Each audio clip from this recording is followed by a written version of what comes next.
মাছ ধরছি মাছ ধরছি মাছ কর, মাছ কর। কহে চণ্ডী দাসে রজকি নিরাশে 12 বছর বর্ষি বাইলাম পীড়িতের পুকুরে।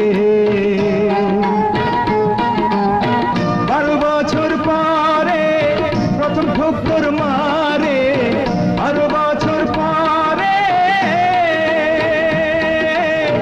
12 বছর পরে প্রথম ঠোক্কর মারে। বর্ষিতে দিল ধরা দিনে দুপুরে, 12 বছর বর্ষি বাইলাম পীড়িতের পুকুরে। ঝুঝু ঠাকুর কি যে হয়,